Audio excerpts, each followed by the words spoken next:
Baik, Bapak Ibu, eh, kini kita mulai untuk acara OGD kali ini. Assalamualaikum warahmatullahi wabarakatuh. Salam sejahtera untuk kita sekalian. Alhamdulillah pada pagi hari ini kita kembali bertemu dan bergabung pada acara online group discussion Pusdiklat yang ke-28 dengan tema meteorologi, di mana pada pagi hari ini akan mengangkat topik tentang radar cuaca. Dan alhamdulillah pada kesempatan ini telah hadir narasumber kita ya, pada expert ahli yang udah di bidangnya ya, di bidang radar. Yang hadir yang pertama, presenter pertama, saya kenalkan Bapak Eko Wardoyo, yang pada kesempatan pagi ini akan memberikan paparan tentang limitasi pengamatan radar cuaca. Kemudian narasumber yang kedua, saya perkenalkan IKD Nova Arta Kusuma STR, yang pada kesempatan online OGD kali ini akan memberikan paparan tentang pengaruh pengklasifikasian tipe awan hujan terhadap keakurasian hubungan ZR untuk estimasi curah hujan di wilayah Jakarta dan sekitarnya. Adapun untuk memandu OGD kita kali ini, saya sendiri, Arisman, yang akan memandu acara sampai dengan selesai. Nah, untuk susunan acara kali ini, yang pertama nanti presentasi akan disampaikan oleh Bapak Eko Wardoyo selama kurang lebih setengah jam ke depan, ya. Kemudian dilanjutkan presenter kedua. Setelah presentasi selesai, nanti akan kita lanjutkan tanya jawab. Untuk menyingkat waktu, kami persilakan kepada Bapak Eko Wardoyo untuk memulai presentasinya.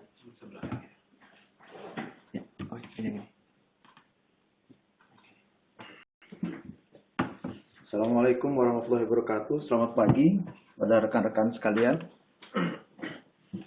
Untuk OGD hari ini, saya akan menyampaikan materi tentang limitasi pengamatan radar cuaca, khususnya tentang terkait dengan proses validasi pengamatan radar dengan data pengamatan permukaan terkait dengan perhitungan rain rate. Karena permasalahan validasi radar dengan data permukaan ini merupakan satu materi yang masih sangat menarik di radar. Dan tujuan dari presentasi ini adalah memberikan identifikasi terkait dengan limitasi di pengamatan radar cuaca, khususnya aspek-aspek penting yang harus dipertimbangkan pada saat kita melakukan proses validasi. Karena meskipun radar kita merupakan radar hujan, tapi pada saat pengamatannya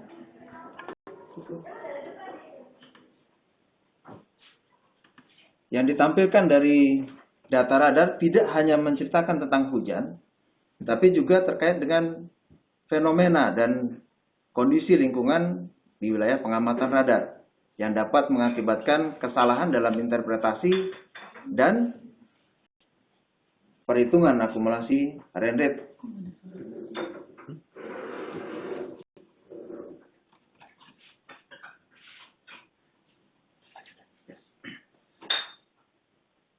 Inilah pengertian dari radar terkait dengan konsep pengamatan yang ada di radar cuaca khususnya, di mana radar cuaca melepaskan gelombang elektromagnetik ke atmosfer untuk mengamati potensi awan hujan yang ada di wilayah pengamatan radar, di mana output dari pengamatan radar akan memberikan informasi tentang arah dan posisi dari awan hujan, kemudian intensitas, kemudian jenis objek, dan pergerakannya.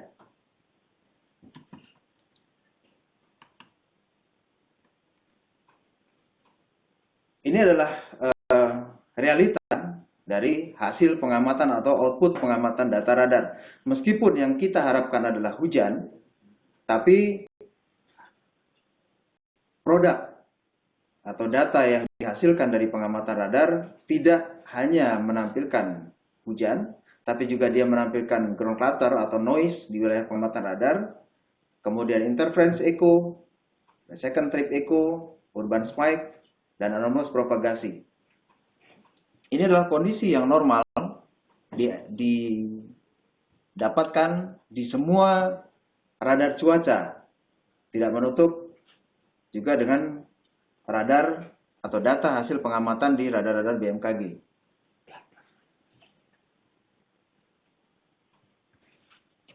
Karakteristik dari masing-masing noise yang ada di radar, khususnya pada saat kita fokus pada data DBZ atau data intensitas. Pola-pola khusus yang ada di radar, biasanya pada saat menggunakan data reflektivitas, fokus yang dilihat hanya berdasarkan nilai intensitas yang menggambarkan potensi hujan yang ada di wilayah pengamatan radar.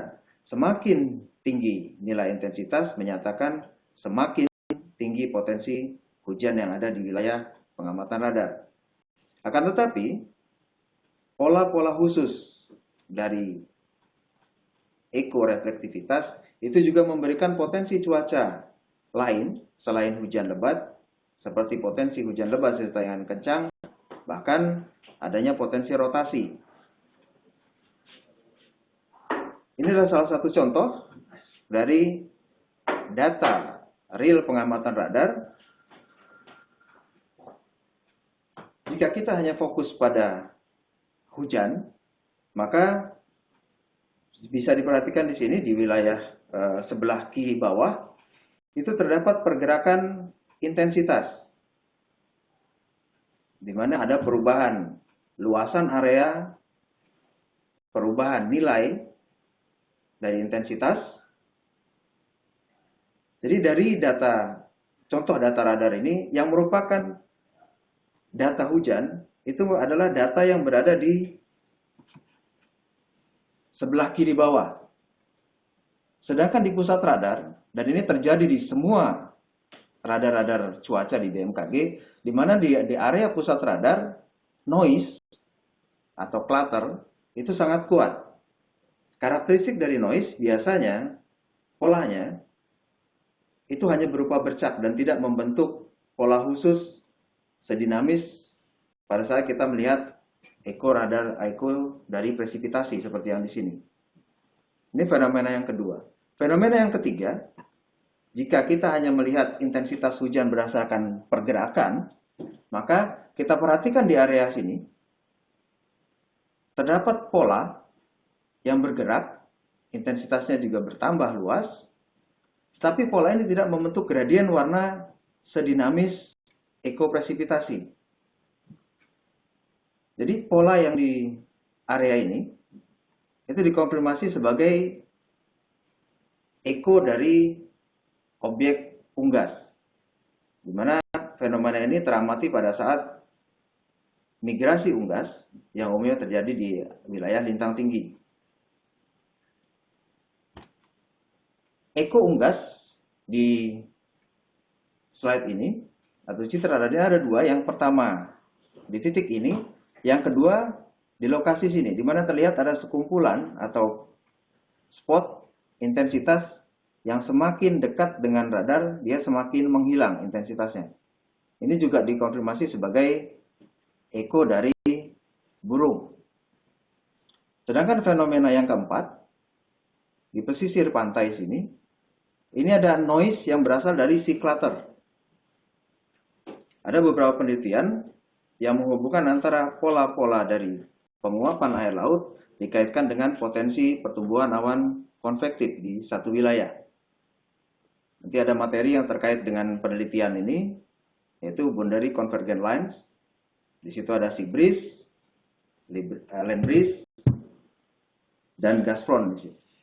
Kemudian fenomena yang kelima, jika diperhatikan di area sini, ada penampakan khas dari ekointensitas yang berbentuk panah memanjang.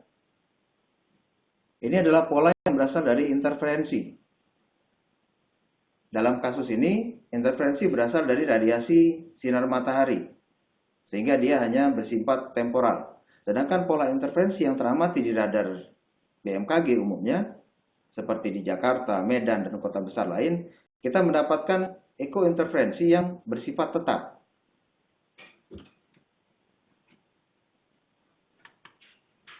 Tingkat gangguan yang dihasilkan dari ekointerferensi dari masing-masing set berbeda bergantung dari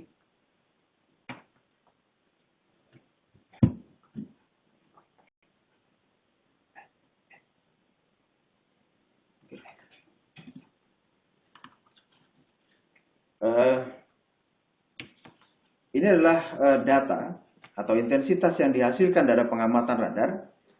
Seperti yang saya sampaikan tadi, jika kita hanya fokus pada intensitas hujan dan awan CB, maka intensitas yang menjelaskan tentang fenomena potensi hujan dan awan CB antara 20 dBz atau 15 dBz hingga 65 dBz. Tapi realita yang didapatkan pada pengamatan radar dari minus 31 sampai 95 dBz. Nah, kita lihat di sini bahwa karakteristik dari clutter itu memenuhi dari intensitas 31 sampai dengan 95 dBz. Sehingga pemahaman forecaster terkait dengan karakteristik eko yang menceritakan tentang potensi hujan dan clutter itu penting untuk dipahami oleh forecaster.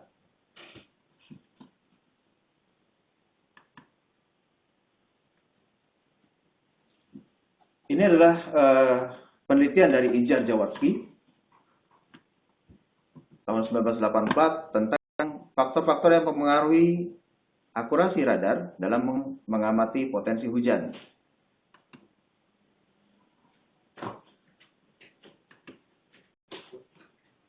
Yang pertama adalah faktor beam height atau ketinggian dari beam radar. Kaitannya dengan proses validasi, biasanya yang harus diperhatikan adalah memperhatikan jarak data banding dengan posisi pusat radar. Karena semakin jauh dari radar, beam radar itu akan mengalami perubahan ketinggian. Sehingga nantinya data yang dihasilkan berubah ketinggiannya berdasarkan jarak. Pada saat kondisi seperti ini, pemilihan produk yang tepat akan berpengaruh terhadap seberapa akurat radar kita dalam menghitung intensitas hujan yang jatuh di satu wilayah.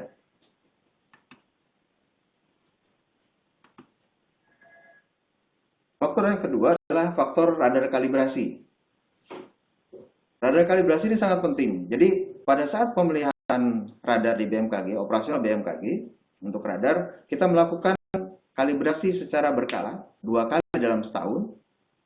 Dalam proses kalibrasi atau pemilihan radar, verifikasi hasil kalibrasi wajib dilakukan oleh forecaster.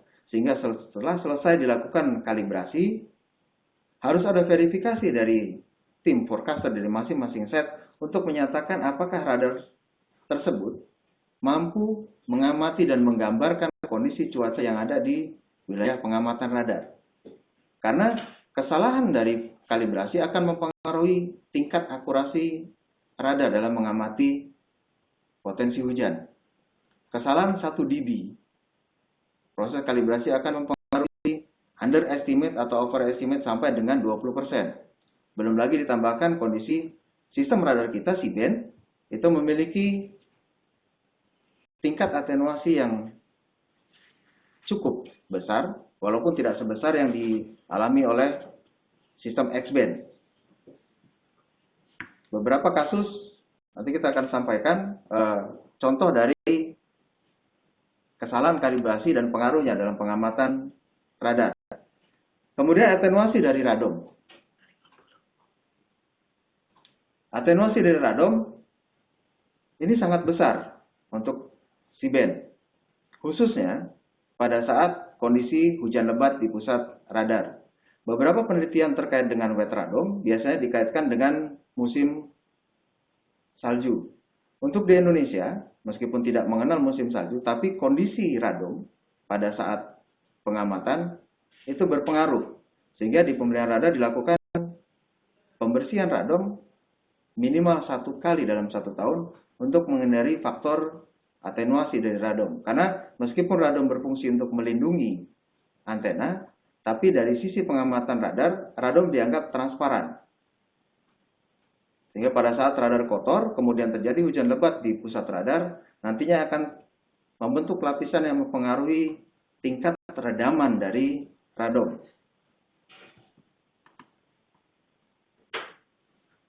Ini backscattering dari clear air. Biasanya tampilannya ada di pusat radar, berbentuk noise atau bercak-bercak. Polanya, biasanya kalau dibandingkan dengan data velocity, dia tidak memiliki pola yang dinamis seperti pola velocity pada saat menggambarkan potensi hujan. Ground clutter, biasanya ground clutter ini khususnya di Indonesia, dengan kondisi topografi yang ada di wilayah Indonesia, maka sebagian besar radar kita sangat dipengaruhi oleh ground clutter. Hampir 80% populasi radar BMKG memiliki problem dengan ground clutter. Nah, untuk memperbaiki akurasi, biasanya ground clutter ini bisa dilakukan koreksi melalui clutter map filter atau membuat Oro map filter pada saat kita membuat produk SRI untuk di radar gematronik dan radar baron, kemudian base run rate dan IACM dan ACM pada saat di radar-radar EEC. Nantinya koreksi dari clutter map ini akan membuang ground clutter yang teramati di wilayah radar berdasarkan peta topografi yang dimasukkan pada saat kita membuat clutter map. Partial beam blockage ini sama dengan ground clutter sebenarnya, tapi pada saat partial beam blockage hanya sebagian dari beam yang terkontaminasi oleh ground clutter. Sedangkan ground clutter yang di sini, ini keseluruhan dari beam radar terblok, sehingga di bagian belakang ground clutter atau di bagian belakang gunung, ini radar tidak akan memberikan data apapun atau mengamati fenomena apapun. Sedangkan partial beam blockage di bagian belakang, radar masih bisa mengamati, hanya terpotong atau terkontaminasi oleh sebagian echo yang berasal dari ground clutter. Dan kedua gangguan ini bisa diperbaiki menggunakan clutter map filter ataupun Oro map filter pada saat membuat produk SRI. Radar revisit time. Biasanya pada saat pengamatan radar kita menggunakan atau mengenal dua metode scanning, VCP-21 dan VCP-11. Ditambahkan satu pada saat kondisi musim kemarau. Interval scanning berpengaruh terhadap seberapa besar radar mampu mengamati perubahan atau pertumbuhan awan hujan yang ada di wilayah pengamatan radar.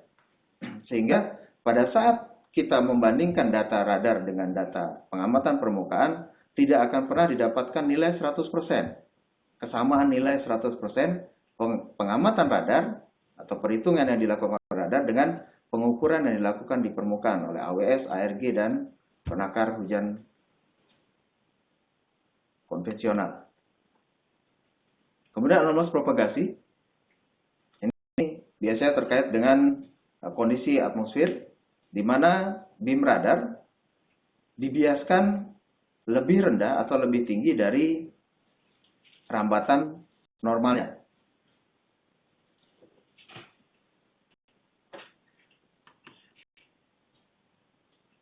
Kemudian jet air relationship. Ini adalah satu penelitian yang paling banyak dan paling banyak dilakukan di BMKG, khususnya di SDMKG. Karena jet air relationship ini sangat menarik untuk dilakukan terkait dengan kondisi hujan yang ada di wilayah Indonesia.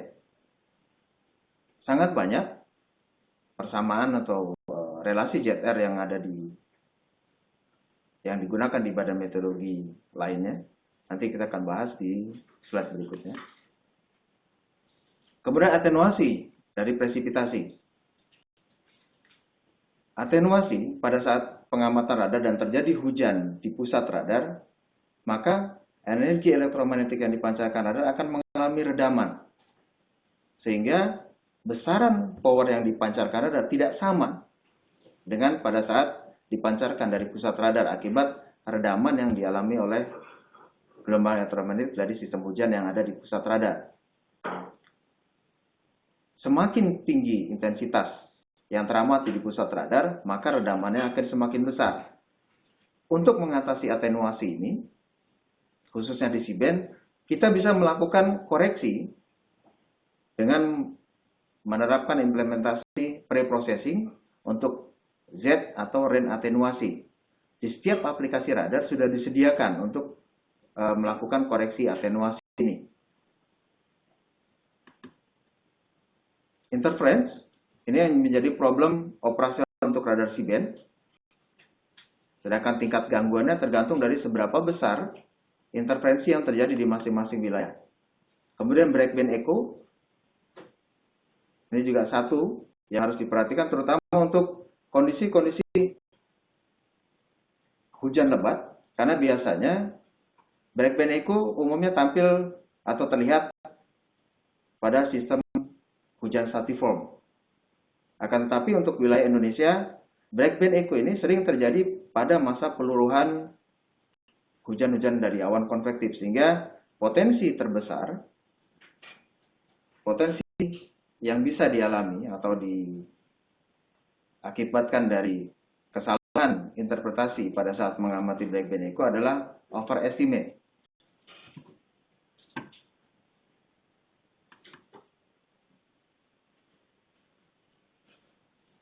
Dari penelitian Ijazawski kemudian diperbarui oleh Iwan Holman, di mana Iwan Holman melakukan penelitian yang sama untuk mengamati kualitas dari radar dan radar data untuk jaringan radar di wilayah Uni Eropa tahun 2006. Pembahasannya sama dengan yang dibahas oleh Ijazawski.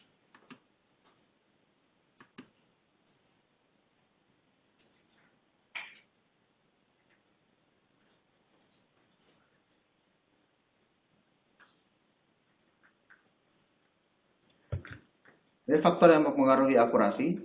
Ini merupakan beberapa contoh dari apa yang dijelaskan pada saat penelitian dari Ijazawski, khususnya terkait dengan kondisi yang ada di Indonesia.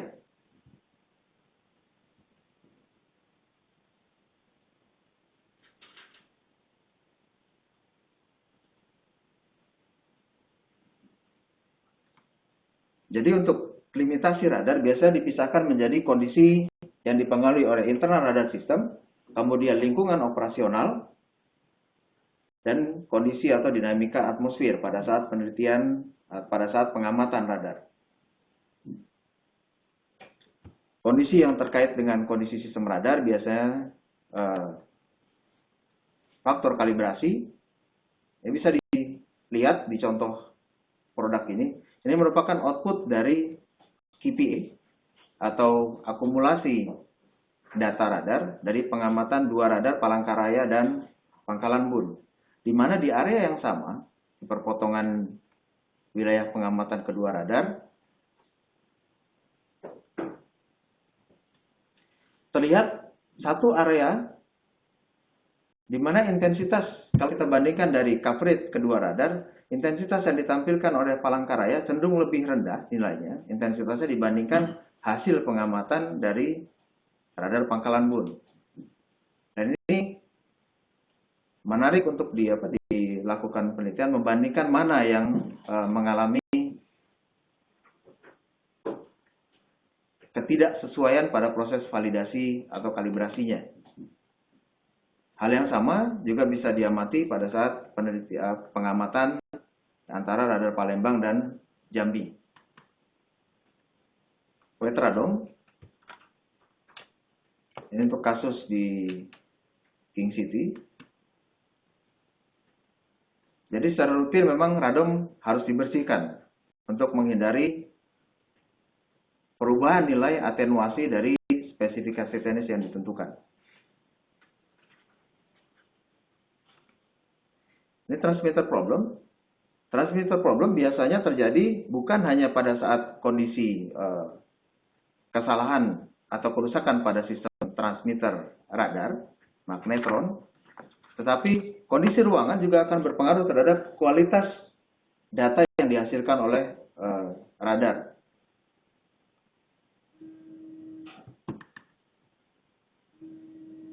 Di sebagian besar radar kita,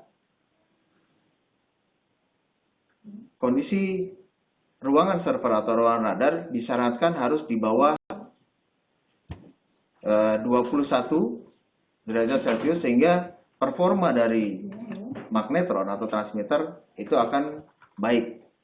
Pada saat kondisi ruangan semakin panas, biasanya output dari pengamatan radar akan terpengaruh, di mana kualitas dari pengamatan radar tidak menggambarkan kondisi cuaca pada umumnya. Ini adalah contoh dari radar Lombok pada saat mengalami problem dengan pendingin ruangan, sehingga temperatur ruangan lebih tinggi dibandingkan standar pengamatan minimumnya. Dampak intervensi, ini salah satu contoh yang saya ambil dari radar Tangerang. Kondisi ini sangat mengganggu terutama di area sebelah timur. Pada saat intensitas yang teramati di radar secara kontinu memberikan pola dengan sebaran intensitas yang sangat luas, kemudian polanya juga lebar seperti ini, sehingga akurasi pengamatan radar untuk wilayah ini akan semakin rendah. Ini menjadi problem operasional di radar C-band, walaupun untuk beberapa radar site seperti Semarang, Yogyakarta, kemudian Surabaya, Manado, kita sudah mampu memperbaiki kualitas data melalui filtering. Jadi dari proses pengolahan sinyal kita sudah bisa menekan echo interferensi. Hanya keberhasilan menekan echo interferensi sangat tergantung pada kualitas signal processing yang ada di masing-masing radar. Karena kita memiliki 4 merek radar, di mana implementasi dari echo filtering di echo interferensi ini tidak berhasil maksimal di radar EEC, baik yang menggunakan sinyal processing ADRP9 ataupun IQ2 yang merupakan sinyal processing terbaru di radar EEC.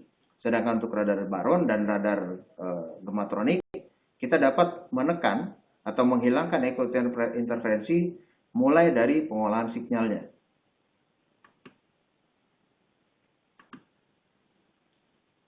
Ini adalah contoh terkait dengan atenuasi yang ada di pengamatan radar cuaca. Radar C-band dan X-band itu akan mengalami atau terpengaruh oleh atenuasi dari sistem presipitasi yang ada di wilayah pengamatan radar. Di mana sistem S-band ini lebih baik karena dia tidak mengalami redaman pada saat pengamatan. Sedangkan yang kedua, ini adalah radar C-band, di mana besaran energi yang dipancarkan radar akan mengalami redaman atau pelemahan. Sehingga pada saat melewati sistem radar, sistem hujan pertama, energinya akan melemah. Dan pelemahan ini akan dialami oleh echo replay 2 kali. Sehingga sangat penting untuk menerapkan Z atenuasi atau rain atenuasi. Sedangkan X-band ini yang paling besar mengalami redaman. Dalam kondisi tertentu, pada saat kita memaksakan range operasional radar X-band maksimal lebih dari 80 km, echo interferensi echo presipitasi dari area maksimum itu sangat besar mengalami redaman, sehingga intensitasnya jauh lebih rendah daripada intensitas sebenarnya. Dan fase berikutnya adalah keterbatasan pada proses verifikasi adalah sebaran data banding. Sehingga terkadang pada saat proses validasi ditemukan bahwa di data pengamatan permukaan AWS atau RNG tercatat hujan, tetapi di area atau data radar tidak menampakkan pertumbuhan awan hujan. Ini ada beberapa faktor yang mempengaruhi. Yang pertama adalah angin kencang di permukaan, sehingga hujan tidak jatuh tegak lurus. Sehingga yang teramati di lokasi ini, karena ada angin kencang, kemudian jatuhnya di area berbeda. Kemudian evaporasi atau virga, di mana radar mengamati ada potensi hujan ringan, tapi karena terjadi virga, sehingga hujan tidak sampai ke permukaan. Kemudian coalescence, ini terkait dengan dinamika atau proses fisis yang ada di awan pada saat teramati di radar. Kemudian ada proses 2, breakup dan coalescence. Ini terkait langsung dengan relasi JTR yang kita gunakan. Kemudian ada solusi pengamatan dan metode scanning. Interval 10 menit dan 5 menit pada saat pengamatan radar akan berpengaruh terhadap seberapa besar akurasi yang dihasilkan pada pengamatan radar.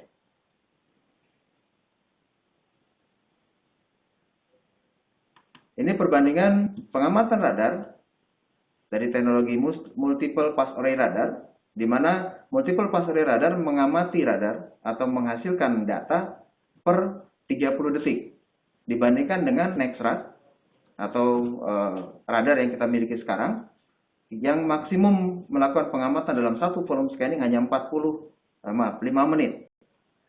Bisa dilihat hasil pengamatan dari multiple pass array radar, fase dari awan hujan yang teramati itu mengalami perubahan signifikan dari waktu ke waktu. Sedangkan yang teramati dari radar Doppler per 5 menit, dia tidak mengamati perubahan ini secara kontinu. Inilah nantinya akan mempengaruhi terhadap akurasi radar Doppler dalam menghitung akumulasi rain rate. Kemudian di sini, ini adalah contoh jika kita atau forecaster hanya fokus pada nilai intensitas, maka di area ini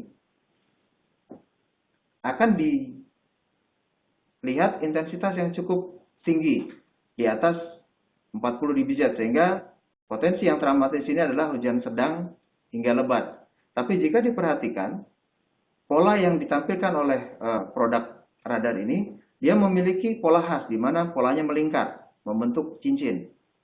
Ini adalah ciri khas dari break band echo, di mana di area freezing level S mengalami proses mencair yang belum sempurna, di mana bagian luarnya masih sudah berubah menjadi air, sedangkan intinya masih es, sehingga ukuran atau diameter berubah.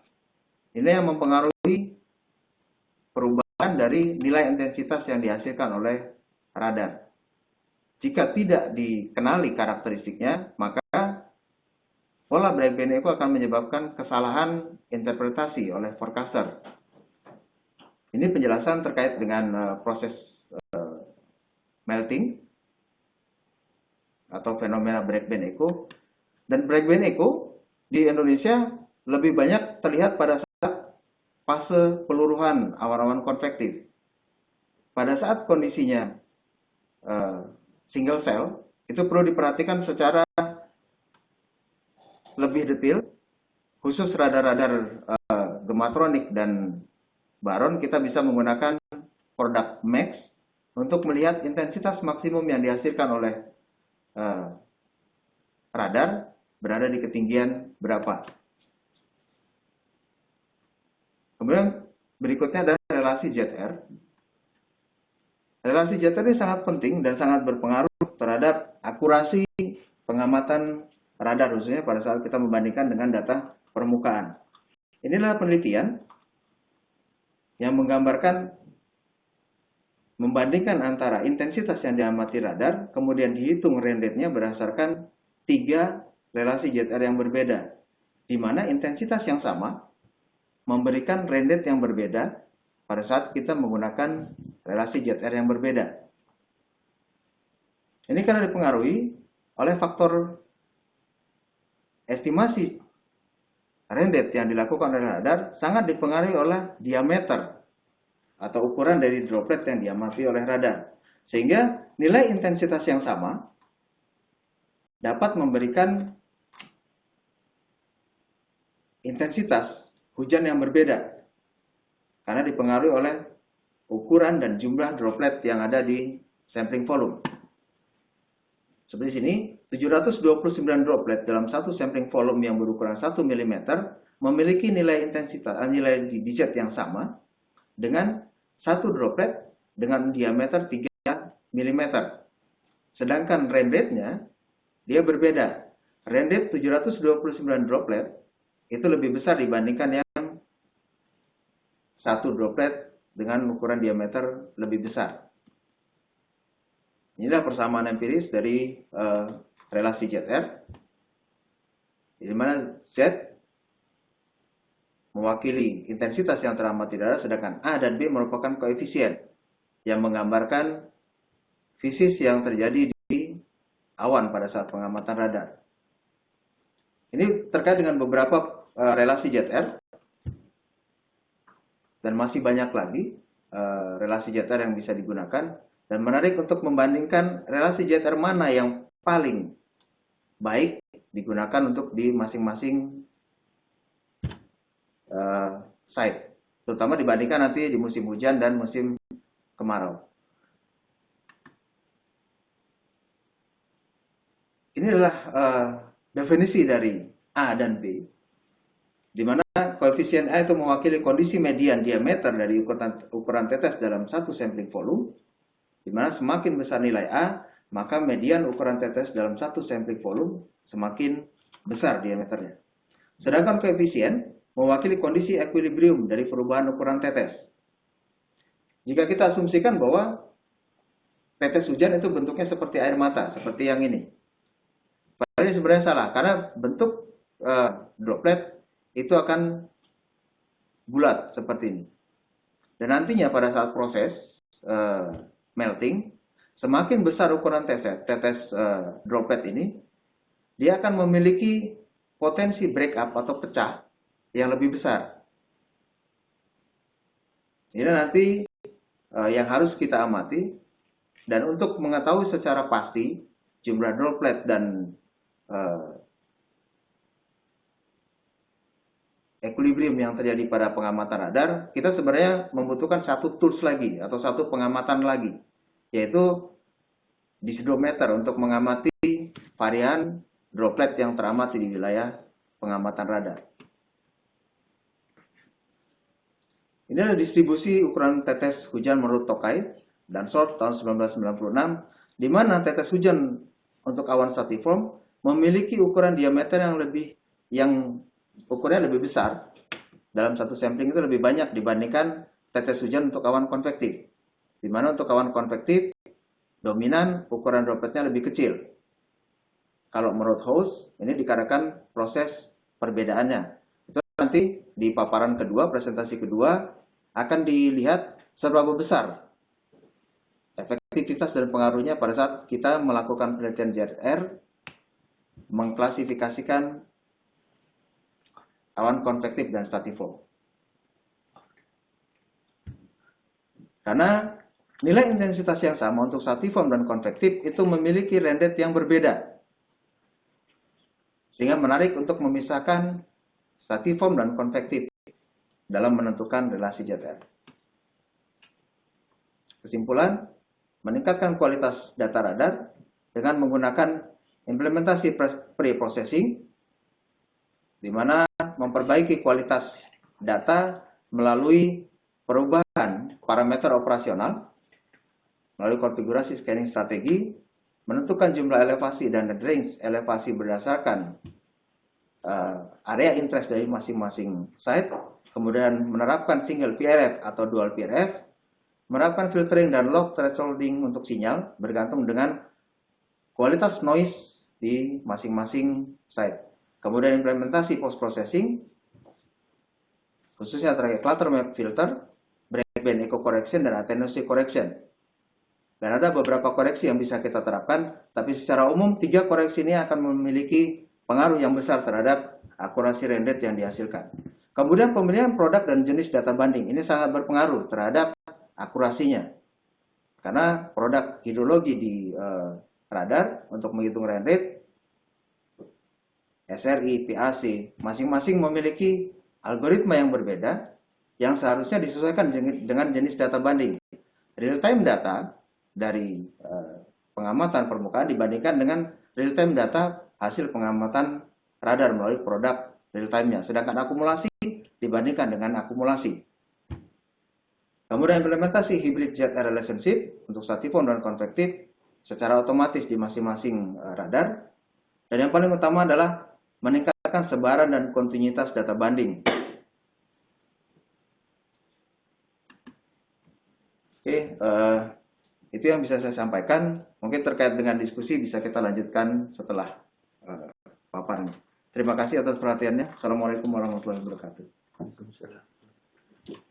Baik, Bapak Ibu sekalian, demikian tadi presentasi yang pertama yang disampaikan oleh Bapak Eko Wardoyo mengenai radar cuaca ya, terkait dengan konsep, kemudian analisisnya dan manfaat-manfaatnya. Kemudian kita sambung ke sesi yang kedua yang akan disampaikan oleh Mas Kadek. Waktu kami persilakan. Baik, terima kasih kepada Bapak Moderator. Perkenalkan, nama saya Kadek Nova Arta Kusuma. Di sini saya akan coba mempresentasikan tentang pengaruh pengklasifikasian tipe awan hujan untuk estimasi hujan di wilayah Jakarta dan sekitarnya. Tadi Bapak Eko telah menyampaikan secara teori tentang limitasi radar cuaca, dan sekarang saya akan coba untuk salah satu implementasinya.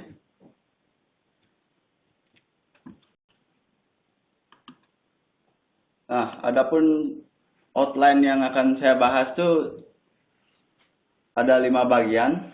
Ini bisa dilihat di slide. Langsung saja ke outline yang pertama, yaitu pendahuluannya.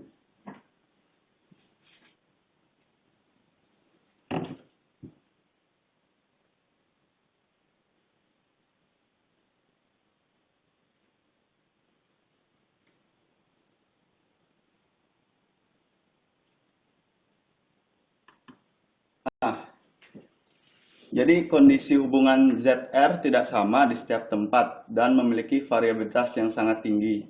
Ini sesuai dengan penelitian Batan, di mana dia merangkum 69 hubungan ZR yang berbeda-beda untuk setiap kondisi klimatologis yang berbeda.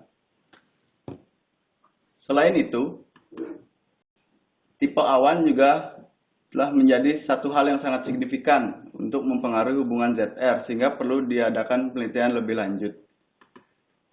Nah, di wilayah kita sendiri di Indonesia, terutama wilayah Jakarta, daerah penelitian saya, radar yang kita gunakan itu masih menggunakan hubungan ZR default Marshall-Palmer tanpa memperhatikan klasifikasi tipe awan hujannya.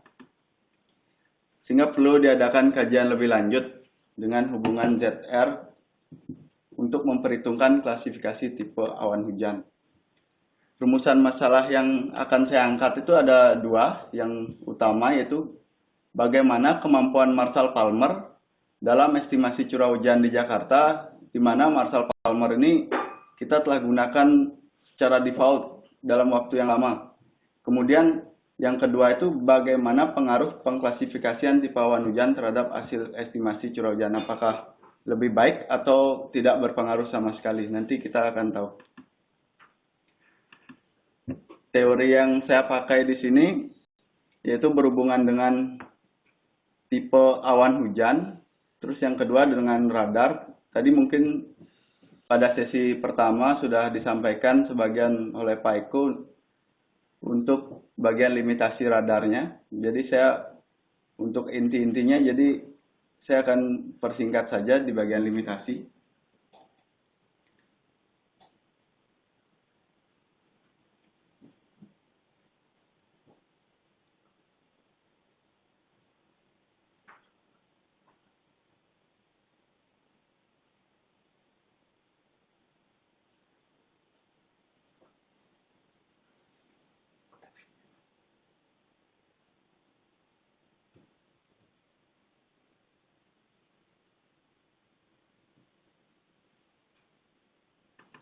Nah, secara umum jenis-jenis awan hujan itu terdapat awan konvektif, biasanya merupakan awan cumulonimbus, di mana tetes hujan yang dihasilkan relatif besar.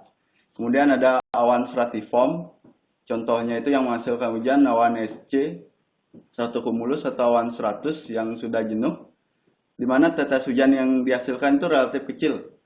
Kemudian ada juga convective system, di mana dia memiliki bagian stratiform maupun bagian konvektif, di mana ini memiliki distribusi ukuran tetes yang berbeda-beda.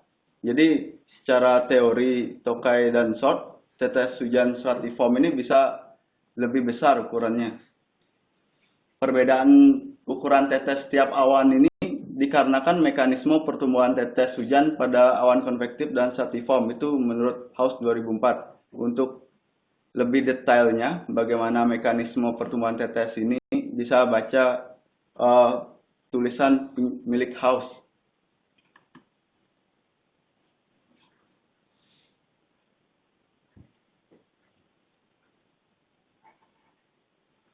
Nah, ini konsep nilai reflektivitas yang sudah dijelaskan mungkin tadi pada sesi sebelumnya. Jadi pada dasarnya reflektivitas itu merupakan jumlah diameter pangkat 6 dalam satu sampel volume. Jadi bisa saja dalam satu sampel volume yang berbeda memiliki reflektivitas yang sama. Nah, untuk rekomendasi hubungan ZR sendiri, Radar Operational Center telah merekomendasikan beberapa hubungan ZR.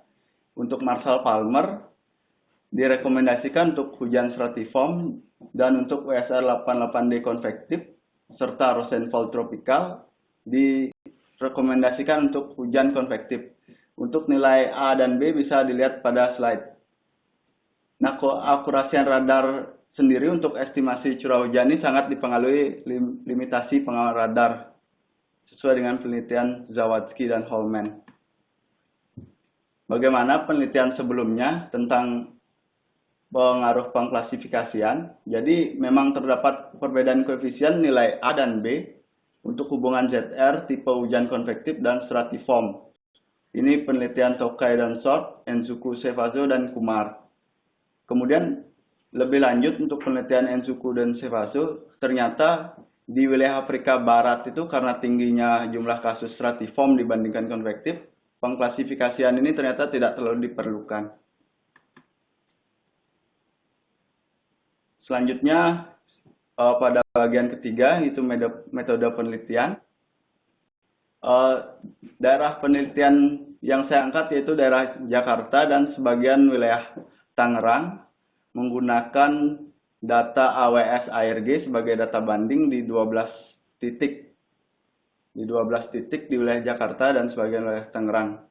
Itu menggunakan, nah dapat kita lihat di sini, warna hijau menunjukkan posisi radar dan warna titik-titik merah ini menunjukkan lokasi data banding AWS dan biru lokasi titik banding data banding ARG. Ini sejumlah 12 titik saya pakai untuk validasi radar. Kemudian data saya gunakan yaitu hujan akumulasi 10 menit selama 14 bulan dari 1 Januari 2015. Nah, terkait metode yang saya pakai cukup sederhana, hanya yang ada 2 tahap. Tahap pertama itu pemilihan produk terbaik, karena ini merupakan salah satu hal yang sangat penting untuk estimasi hujan. Pertama saya akan melakukan pemilihan apakah Gaussian max atau base yang terbaik dalam mengestimasi hujan di wilayah Jakarta. Dan untuk validasi ini saya akan gunakan mean error, mean absolute error, dan korelasi. Akan dibandingkan dengan akumulasi hujan 30 menit AWS ARG. Untuk itu akan diharapkan produk terbaik yang akan digunakan untuk klasifikasi awan hujan nantinya. Kemudian tahap 2, setelah didapat produk terbaik, berdasarkan produk Rhine histograph radar edge, akan diklasifikasikan kapan terjadi hujan konvektif dan kapan terjadi hujan dari awan stratiform. Setelah itu akan dibuatkan produk dari produk terbaik yang telah didapat sebelumnya. akan diterapkan 3 konstanta ZR yang berbeda, yaitu Marshall-Palmer, Rosenfeld Tropical, dan WSR 88D konvektif. Nah, berdasarkan nilai yang didapat akan divalidasi dengan metode yang sama, yaitu dari mean error, mean absolute error, dan korelasi berdasarkan data banding AWS ARG. Langsung ke analisis dan pembahasan.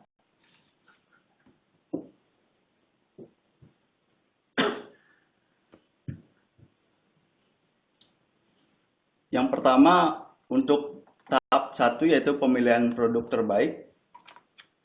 Di sini akan ditampilkan 4 titik untuk sampel. Jadi dari 12 titik yang saya pakai, saya hanya menampilkan 4 titik, yaitu AWS Pulau Mas, BSD Serpong, Lebak Bulus, dan Matoa yang dikira sudah cukup mewakili ke-12 titik. Jadi yang pada gambar ini bisa dilihat ada 4 garis utama, yaitu garis biru yang menunjukkan nilai estimasi base, kemudian garis oranye menunjukkan estimasi Cmax, kemudian rata-rata base warna abu-abu, ini seluruh kasus dirata-ratakan, kemudian rata-rata Cmax menunjukkan warna kuning. Nah, mean error-nya akan semakin baik jika semakin mendekati 0, dan apabila kurang dari 0, itu mengindikasikan produk mengalami underestimate, dan apabila lebih dari 0, menunjukkan overestimate. Dapat kita lihat di sini, setiap kasus hujan, secara umum nilai warna orange selalu lebih mendekati 0 dibandingkan warna biru. Hampir di semua titik menunjukkan seperti itu, tapi ada beberapa kasus anomali, yaitu di Pulau Mas kasus 4 yang menunjukkan Cmax yang lebih tinggi nilai mean error-nya, kemudian di BSD Serpong di kasus 5, kemudian Lebak Bulus di kasus 6. Jadi meskipun ada beberapa yang Cmax menunjukkan nilai yang lebih buruk daripada base, tapi secara umum Cmax memiliki mean error yang lebih baik di kategori ini. Nah, untuk verifikator kedua yaitu mean absolute error akan semakin baik jika semakin mendekati 0. Nah, di sini juga menunjukkan hasil yang mirip, di mana garis orange hampir di semua kasus menunjukkan nilai lebih mendekati 0 dibandingkan garis biru atau base. Nah, secara rata-rata juga garis kuning atau rata-rata Cmax menunjukkan error yang lebih rendah daripada rata-rata base. Yang terakhir adalah korelasi. Ini akan semakin baik jika nilainya mendekati 1. Dapat dilihat di sini, garis orange di Pulau Mas cenderung berada di atas garis biru yang menunjukkan Cmax lebih baik daripada base. Kemudian BSD Serpong ada beberapa kasus yang menunjukkan Cmax lebih baik, tapi ada juga yang menunjukkan base lebih baik. Tapi secara rata-rata warna kuning menunjukkan Cmax rata-rata dari 3 titik ini yang mewakili 12 titik. Cmax menunjukkan nilai korelasi yang lebih baik dibandingkan base. Tetapi ada satu kasus di Matoa di mana nilai Cmax relatif lebih rendah korelasinya. Tapi dari nilai 0,79 juga sudah menunjukkan korelasi yang cukup tinggi dalam statistik. Nah, apa yang kita dapat di sini? Jadi secara umum saya pilih Cmax menunjukkan nilai ME, MAE, dan korelasi yang lebih baik dibandingkan base berdasarkan hasil analisis tadi. Tetapi masih ada Cmax, meskipun Cmax lebih baik, dia masih mengalami underestimate untuk estimasi curah hujan. Tetapi ada beberapa kasus Cmax yang mengalami overestimate dan korelasi cukup kecil. Hal ini dikarenakan pengaruh limitasi radar cuaca seperti bright band echo, atenuasi, dan pengaruh angin yang akan saya jelaskan di slide berikut. Jadi tadi setelah disebutkan di BSD Serpong mengalami kasus overestimate, itu pada garis merah ini Ini merupakan tanda bintang hitam ini menunjukkan lokasi BSD Serpong, lokasi ARG BSD Serpong. Dan di sini kita bisa lihat adanya pola breakband echo seperti yang dijelaskan pada sesi pertama. Setelah dibuat vertical cut sesuai warna merah, garis merah ini, dapat dilihat terjadi refleksivitas yang tinggi di ketinggian sekitar 3,8 sampai 4,3 km. Nah, ini yang menyebabkan curah hujan overestimate pada kasus 5 BSD Serpong. Selain itu, pengaruh overestimate juga bisa dikarenakan evaporasi tetes hujan dari lapisan atas yang jatuh ke bawah, di mana saat jatuh dia mengalami penguapan sehingga ukuran yang dideteksi radar berbeda dengan saat jatuh di penakar hujan. Kemudian selain itu, karena pengaruh tumbukan antar partikel hujan juga menyebabkan perbedaan ukuran tetes hujan di atas dan di penakar hujan. Nah, untuk kasus korelasi yang buruk biasanya disebabkan oleh adanya angin. Angin ini menyebabkan posisi jatuh hujan di lapisan atas berbeda dengan posisi jatuh yang tegak lurus. Harusnya jatuhnya tegak lurus, tapi karena pengaruh angin, dia jadi jatuhnya tidak sesuai dengan jatuh sebenarnya. Ini menyebabkan nilai korelasi menjadi kecil karena adanya lead time atau lag time dari curah hujan itu sendiri terhadap nilai reflektivitas radar. Nah, begitu penjelasan untuk pemilihan produk terbaik. Setelah didapat CIMAC, nanti akan dilanjutkan untuk pengklasifikasian tipe awan hujan. Nah, dapat kita lihat di sini untuk tipe awan hujan stratiform ini menunjukkan titik pulau emas yang saya tunjuk di gambar panah ini merupakan garis korelasi ideal. Jadi dan yang biru ini menunjukkan korelasi antara OBS dengan radar. Jadi semakin besar penyimpangan antara garis merah dengan garis biru, berarti radar menunjukkan kondisi yang buruk. Tapi jika semakin baik, maka radar berarti berhasil mengestimasi curah hujan. Nah, masing-masing awan stratiform ini saya terapkan 3 hubungan ZR. Yang pertama itu Marshall-Palmer, yang di tengah itu ada Rosenfeld Tropical, yang di sebelah kanan ada WSR 88D konvektif. Nah, secara umum di Pulau Mas yang mewakili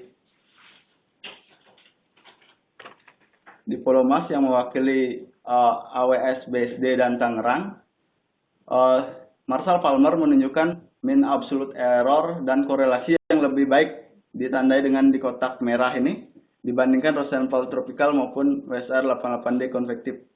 Tetapi Rosenfeld Tropical menunjukkan mean error yang lebih baik. Untuk kasus kedua, di mana Tomang yang mewakili Ciganjur, Pantai Indah Kapuk, dan Manggarai, di mana kondisinya cukup mirip, dapat kita lihat Marshall-Palmer di Tomang, penyimpangan antara kondisi ideal dengan garis biru terlihat cukup sedikit, dan begitu juga WSR 88D konvektif. Tetapi di Rosenfeld Tropical terjadi overestimate yang lumayan besar, sehingga Rosenfeld Tropical tidak cocok untuk kasus stratiform di Tomang. Tetapi berdasarkan kuantifikasi, nilai mean error, mean absolute error, dan korelasi menunjukkan Marshall-Palmer yang terbaik untuk kasus stratiform di Tomang, Ciganjur, Pantai Indah Kapuk, dan Manggarai. Yang ketiga, kasus ketiga yaitu Kemayoran mewakili Cengkareng dan Tanjung Priuk. Jadi bisa lihat di sini hampir semua hubungan ZR menunjukkan overestimate, tetapi Kemayoran dan Marshall-Palmer dan WSR 88D konvektif menunjukkan penyimpangan yang cukup kecil. Dilihat dari korelasi, ternyata Marshall-Palmer yang terbaik, tetapi dari error WSR 88D konvektif yang lebih baik. Untuk kasus terakhir dari stratiform yaitu di Matoa, di AWS Matoa juga menunjukkan Marshall-Palmer yang lebih baik, di mana garis biru terlihat berhimpit dengan garis merah. Ini menunjukkan kondisi yang sangat baik. tetapi Rosenfeld Tropical tetap mengalami overestimate dan WSR 88D konvektif mengalami underestimate. Jadi secara umum yang saya dapat itu Marshall Palmer hampir sebagian besar memegang kondisi terbaik untuk kasus hujan stratiform di 12 lokasi penelitian. Tapi ada beberapa yang mengalami nilai yang buruk juga. Nah, untuk tipe awan hujan konvektif, karena di sini terlihat sangat jelas, Marshall Palmer dan WSR 88D konvektif, dia ini kasus Ciganjur yang mewakili Cengkareng dan Pantai Indah Kapuk. Secara umum, Marshall Palmer dan WSR 88D konvektif, dia selalu mengalami underestimate. Dia tidak mampu mengestimasi curah hujan konvektif di wilayah Ciganjur, Cengkareng, dan Pantai Indah Kapuk. Tapi untuk Rosenfeld Tropical, dia sedikit overestimate, tetapi menunjukkan penyimpangan yang cukup kecil untuk kasus hujan konvektif. Dan berdasarkan nilai kuantitasnya pun, mean error, mean absolute error, dan korelasi Rosenfeld Tropical berhasil lebih baik untuk mengestimasi hujan konvektif di wilayah ini. Yang kedua adalah Pulau Mas yang mewakili 8 tempat sisanya. Jadi karena variasinya cukup kecil, jadi Pulau Mas bisa mewakili 8 tempat sisa yang lainnya. Secara umum mengalami underestimate semua hubungan ZR, tetapi tetap Rosenfeld Tropical yang lebih baik untuk mengestimasi curah hujan konvektif di wilayah Pulau Mas dan 8 tempat lainnya. Marshall Palmer dan WSR 88D konvektif, dia mengalami underestimate dan memiliki error yang cukup besar. Nah, jadi apa yang kita dapat di sini? Marshall Palmer lebih baik untuk estimasi hujan dari awan stratiform. Ini sesuai dengan rekomendasi Radar Operational Center. Kemudian Rosenfeld Tropical lebih baik untuk awan konvektif. Jadi Rosenfeld Tropical ini karena penelitiannya di daerah tropis, ini mungkin menguatkan kenapa bisa lebih baik untuk hujan konvektif di wilayah Jakarta karena termasuk daerah tropis. Nah, nilai hubungan ZR ini memang bergantung dan berdasar dari distribusi ukuran tetes. Saya tekankan distribusi ukuran tetes, ini berdasarkan Holman. Oleh karena itu, tiap hubungan ZR memiliki asumsi distribusi ukuran tetes masing-masing. Jadi Rosenfeld memiliki asumsi sendiri untuk distribusi ukuran tetes, Marshall Palmer pun begitu. Nah, ini juga perlu saya tekankan, jika asumsi ukuran tetes hubungan ZR yang dipakai cocok dengan daerah penelitian kita, maka hasil estimasi akan baik. Tapi jika asumsi yang dipakai hubungan ZR tidak cocok dengan daerah penelitian kita, maka akan mengalami overestimate maupun underestimate.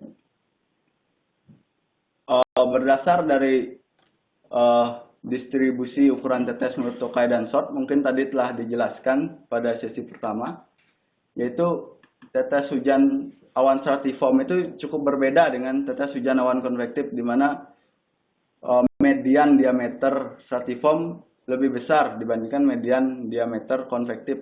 Begitu juga jumlah tetesnya, awan stratiform lebih sedikit memiliki tetes, tapi awan konvektif memiliki jumlah tetes yang sangat banyak. Ini karena perbedaan proses pembentukan. Kemudian tadi juga setelah dijelaskan, volume sampel yang berbeda bisa memungkinkan untuk memiliki nilai reflektivitas sama. Jadi berdasarkan dua teori ini, saya bisa menjelaskan kenapa Marshall Palmer bisa gagal mengestimasi hujan konvektif dan kenapa dia cukup baik untuk estimasi hujan stratiform. Yang pertama, ilustrasi estimasi hujan stratiform.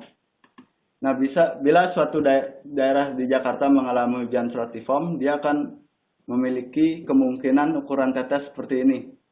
Nah, radar akan mengukur nilai reflektivitasnya. Apabila nilai reflektivitas itu kita konversi menggunakan Marshall Palmer ke nilai hujan, Marshall Palmer akan mengasumsikan distribusi ukuran tetes itu sesuai dengan asumsi daerah penelitiannya. Tetapi Rosenthal Tropical dia akan menggunakan asumsinya sendiri untuk mengkonvensi nilai reflektivitas ini. Apa yang akan terjadi? Tentu saja Marshall Palmer yang lebih cocok mengestimasi hujan stratiform yang terjadi di daerah ini. Tetapi karena kesalahan asumsi dari Rosenthal Tropical, dia akan mengalami overestimate untuk mengestimasi nilai reflektivitas ini pada hujan stratiform. Bagaimana untuk kasus konvektif? Bila suatu tempat di Jakarta mengalami hujan dari awan konvektif, radar tetap akan mengukur nilai reflektivitas. Reflektivitas itu jika kita ukur menggunakan Marshall Palmer akan mengasumsikan distribusi ukuran tetes sesuai dengan asumsinya sendiri. Kemudian jika kita menggunakan Rosenthal Tropical untuk mengasumsikan ukuran tetes di reflektivitas ini, dia akan menggunakan asumsinya sendiri. Dan tentunya Rosenthal Tropical lebih cocok mengasumsikan distribusi ukuran tetes hujan untuk awan konvektif. Oleh karena itu dia memiliki nilai lebih baik untuk estimasi hujan dibandingkan Marshall Palmer, di mana Marshall Palmer akan mengalami underestimate.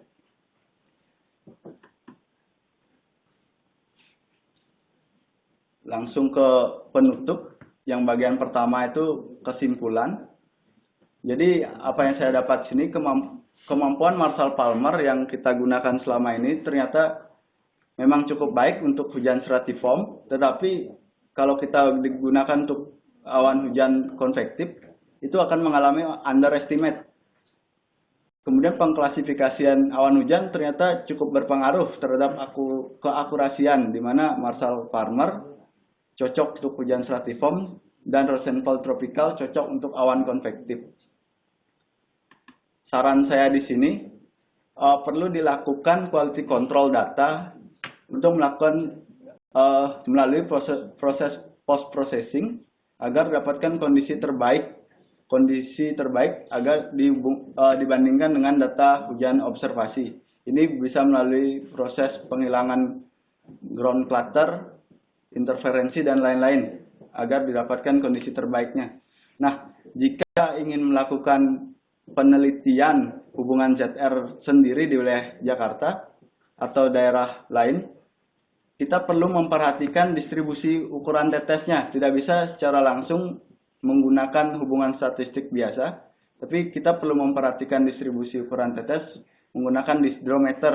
Ini merupakan dasar dari penetapan nilai koefisien A dan B agar didapatkan hasil estimasi hujan yang lebih baik. Ini daftar pustaka yang saya pakai. Mungkin sekian dari saya. Terima kasih dan selamat pagi. Saya kembalikan kepada moderator. Baik, terima kasih Mas Kadek yang tadi telah menyampaikan tentang hasil penelitiannya ya terkait dengan radar, penelitian hubungan ZR untuk aplikasi perakiraan cuaca di daerah Jakarta dan sekitarnya. Untuk sesi berikutnya, Bapak Ibu silakan yang ingin mengajukan pertanyaan terkait dengan paparan yang telah disampaikan oleh kedua narasumber kita. Silakan bisa dimulai dengan mengetik pertanyaannya di forum chat yang telah disediakan. Ini ada pertanyaan pertama ya yang sudah masuk. Kalau radom sudah dibersihkan tetapi masih terdapat banyak noise, kira-kira solusinya bagaimana? Ini silakan Bapak Eko untuk langsung menjawab. Oke, terima kasih. Terkait dengan noise, sebenarnya nanti yang bisa dilakukan, khususnya untuk kebetulan kalau radar Palembang, dia menggunakan tipe radom yang sandwich random, di mana kualitas data itu sebenarnya lebih baik. Tapi pada saat kondisinya banyak noise, kita bisa menggunakan atau menaikkan level filtering di metode scanningnya pada saat mengolah VCP atau membuat metode scanningnya. Filteringnya bisa dinaikin untuk Doppler filteringnya Mungkin kalau sekarang pakainya level 6, bisa dinaikkan level 7. Tapi menaikkan level filtering dan threshold ini harus hati-hati. Jadi harus satu-satu. Kalau sekarang kita naikin filtering, cukup satu dulu, satu level, lihat kualitasnya. Jangan sampai filtering kita ingin menghilangkan noise, tetapi justru intensitas hujan ringan ikut terhapus juga di radar. Jadi untuk kasus yang noise di pusat radar, untuk Palembang bisa diatasi atau dicoba dengan menaikkan level filteringnya untuk DFT filtering. Mungkin itu. Kemudian pertanyaan yang kedua Pak, ini dari Stamet Ngurah Rai ya, yang bertanya tentang bagaimana teknik klasifikasi hujan stratiform dan konvektif menggunakan histograf. Silakan, Mas Kadek barangkali.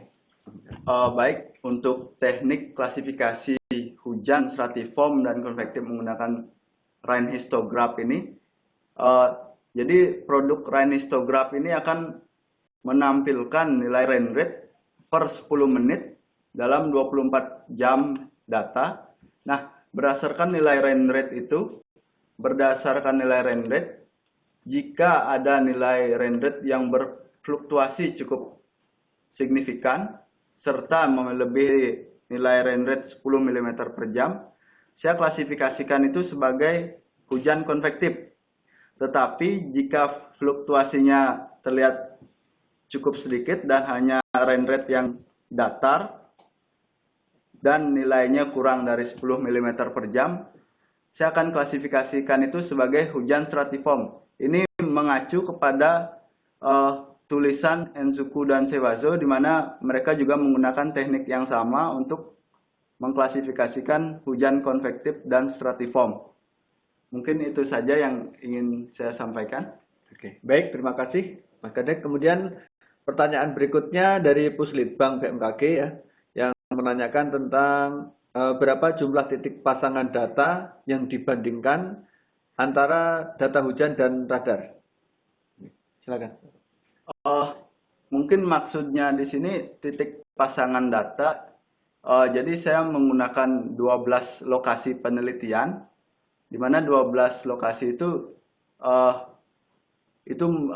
saya dapatkan nilai hujan selama rentang 14 bulan dengan akumulasi hujan per 10 menit. Titik pasangan datanya itu 12 titik mungkin. Itu mungkin yang dimaksud pertanyaannya. Tapi untuk mungkin saya tambahkan, sebenarnya untuk titik pasangan data radar dan data hujan ya, semakin banyak data banding, itu akan semakin baik sebenarnya. Jadi hanya nanti dilihat juga kualitas dari data banding yang digunakan, sebaran data banding dan kualitas data banding. Jika terlalu dekat dengan pusat radar pun, dia tidak bisa merepresentasikan hujan yang teramati atau yang jatuh ke permukaan. Begitu juga sebaliknya pada saat sebaran data hujan yang digunakan terlalu jauh, lebih dari 150 km misalkan. Itu juga akan mempengaruhi akurasi dari data radar. Mungkin itu tambahannya. Kemudian pertanyaan berikutnya dari Staklim Muaro Jambi ya, untuk Bapak Eko. BBE biasanya muncul ketika ada hail, tapi di Indonesia muncul ketika fase peluruan. Mohon bisa diberikan penjelasannya. Terima kasih. Untuk stasiun Muara Jambi, terkait dengan breakband echo, sebenarnya di beberapa literatur dinyatakan bahwa breakband echo biasanya terlihat untuk hujan-hujan stratiform. Sedangkan di pengamatan radar BMKG yang kita amati, biasanya justru terlihat pada saat fase peluruhan atau dari konvektif ke stratiform. Kenapa pada saat ini? Pada saat peluruhan ini terlihat di radar, karena fase meltingnya berjalan lebih lambat pada saat masa peluruhan, sehingga teramati secara maksimal di radar. Itu untuk breakband echo-nya. Polanya khas, dia melingkar. Mungkin itu yang bisa saya sampaikan. Baik, kemudian masih lanjut untuk pertanyaan untuk Pak Eko ya, dari Samsudin Nur Banjarmasin. Untuk analisa dan perakiraan hujan es, produk radar apa yang lebih baik? Ya, terima kasih Pak untuk Samsudinur, Banjarmasin. Terkait dengan hujan es, untuk analisa dan perakiraan. Untuk perakiraan, sebenarnya produk yang bisa kita gunakan sebagai referensi awal, yang pertama adalah FIL, Vertical Integrated Liquid. Kemudian yang kedua, bisa menggunakan produk MAX, tapi kita melakukan perubahan khusus pada parameter produk. Salah satu indikator dari potensi hujan es adalah ditemukan nilai maksimum di atas 40 dan 45 dBz di ketinggian lebih dari 6,5 km. Semakin tinggi nilai intensitas yang ditemukan pada ketinggian lebih dari 6,5 km, maka semakin besar potensi hujan esnya. Ini bisa dibandingkan nanti pada saat analisis hujan es, bandingkan kasus hujan es dengan kasus hujan lebat biasa. Karena kalau kita hanya fokus pada nilai intensitas maksimum untuk kasus hujan es, hujan lebat sering kita temukan intensitas sampai 65 dBz. Tapi dia tidak mengakibatkan terjadinya hujan es. Karena intensitas maksimum itu hanya ditemukan pada level sampai dengan 6,5 km. Lebih dari 6,5 km biasanya di bawah 45 dBz. Tapi kasus hujan es, dia akan ditemukan intensitas maksimum di bagian atas, terutama di atas 6,5 km di area freezing layernya. Jadi untuk analisis hujan es, gunakan FIL, kemudian MAX untuk melihat intensitas maksimumnya. Kemudian gunakan vertical cut untuk area atau sel yang diduga sebagai hujan es. Karena salah satu indikator hujan es biasanya untuk analisis profil vertikalnya ditemukan echo yang disebut dengan Three-body scatter spike yang menyatakan salah satu indikator bahwa di daerah tersebut terjadi hujan es. Kemudian pertanyaan selanjutnya, ini masih dari Puslitbang yang tadi, tapi sudah terjawab. Saya kira jadi bisa ke pertanyaan selanjutnya dari Stamet Binaka, Gunung Sitoli ya. Izin bertanya, apakah dalam metode tersebut bisa dicontohkan untuk data radar cuaca di stasiun? Kemudian karena yang digunakan dalam bentuk grafik tersebut, kami masih agak bingung. Kemudian kalau bisa sampel 1 bulan aja Pak, apakah ada contoh? Baik, terima kasih. Jadi mungkin tadi yang gambar grafik itu karena sudah diolah, mungkin agak sedikit membingungkan. Jadi kalau mungkin mau minta contoh sampel, saya bisa buatkan nanti, mungkin bisa kita diskusikan lebih lanjut. Dan saya akan mencoba memberikan apa yang saya ketahui di sini. Gitu. Setiap stasiun yang punya radar, biarpun dan merupakan daerah jangkauan radar, bisa dilakukan penelitian seperti ini. Mungkin itu saya. Oke, terima kasih. Kemudian dari Sampit Palangkaraya ya, yang ingin menanyakan tentang integrasi radar di Palangkaraya, sering datanya tidak ada. Kira-kira apa yang menjadi penyebabnya? Kemudian karena kami di Sampit cukup terbantu dengan produk yang dihasilkan. Kira-kira. Mungkin nanti terkait dengan kontinuitas data di radar integrasi, itu memang kita memiliki 2 kendala sebenarnya. Yang pertama, yang kendala terbesar adalah kualitas sistem komunikasi dari masing-masing site. Sehingga kontinuitas data yang ditampilkan di radar integrasi sering tidak update secara kontinu. Kemudian kedua, dalam beberapa bulan terakhir kita juga memiliki permasalahan dengan sistem integrasi yang lama. Mudah-mudahan tahun ini kita bisa bangun sistem integrasi yang terbaru yang lebih stabil dan kontinu dalam update data radar dari masing-masing stasiun. Baik, terima kasih Pak Eko. Kemudian pertanyaan berikutnya dari Stamet Nangapinoh ya, yang menanyakan apakah si clutter itu lebih menguntungkan atau merugikan. Ini dikaitkan dengan si breeze dan land breeze. Yang kedua, pertanyaan kedua, bagaimana cara koreksi untuk estimasi hujan ketika terjadi angin kencang? Oke, untuk si clutter, sebenarnya kalau untuk si clutter, pola si clutter dia kan hanya berbentuk noise saja. Tapi pada saat dia sudah membentuk sebagai si breeze dan land breeze, ada beberapa penelitian yang menghubungkan dengan pola-pola atau penampakan si breeze dan land breeze dengan potensi pertumbuhan awan-awan konvektif. Itu untuk terkait dengan keuntungan. Dari sisi merugikan, pada saat kondisinya terlalu banyak noise-nya dari si clutter, jelas akan merugikan khususnya untuk pengamatan di pusat radar. Biasanya untuk yang si clutter atau noise terkait dengan desain radom dengan tipe orange light yang utamanya digunakan di radar IEC itu memiliki potensi noise dari si clutter itu lebih besar dibandingkan sandwich desain yang dari sandwich type atau random. Terkait dengan estimasi hujan ketika terjadi angin kencang, salah satu yang bisa membantu adalah sebaran populasi data banding. Semakin rapat sebaran data banding, maka estimasinya akan semakin baik. Pertanyaan berikutnya ini dari Stamet Ngurah Rai ya, yang menanyakan tentang post processing correction, yaitu clutter map correction dan attenuation correction bisa tidak dilakukan di site radar EEC. Terkait dengan koreksi, sebenarnya setiap aplikasi bawaan dari masing-masing vendor itu sudah menyediakan clutter map koreksi dan attenuation koreksi. Jadi sangat bisa dilakukan di masing-masing site. Mungkin nanti ada panduan untuk melakukan bagaimana mengimplementasikan koreksi yang disediakan di masing-masing aplikasi radarnya. Ya, terima kasih. Pertanyaan berikutnya dari Stamet Bhinneka Gunung Sitoli ya, yang menanyakan produk apa yang bisa digunakan, apakah CMAC, KAPI, PPI untuk mendeteksi keakuratan data hujan di daerah tropis. Baik, terima kasih.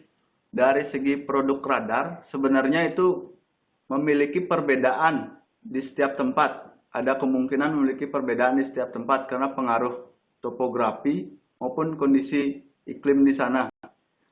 Jadi untuk seperti contohnya di wilayah Palembang yang saya jadikan acuan penelitian, mereka mendapatkan kalau CIMAC menunjukkan nilai yang lebih baik untuk estimasi.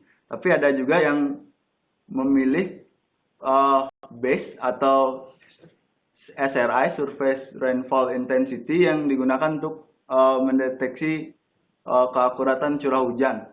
Jadi ini berdasarkan sifat hujan, yaitu di mana hujan tuh biasanya muncul di lapisan bawah radar, biasanya dari 4 kilo ke bawah.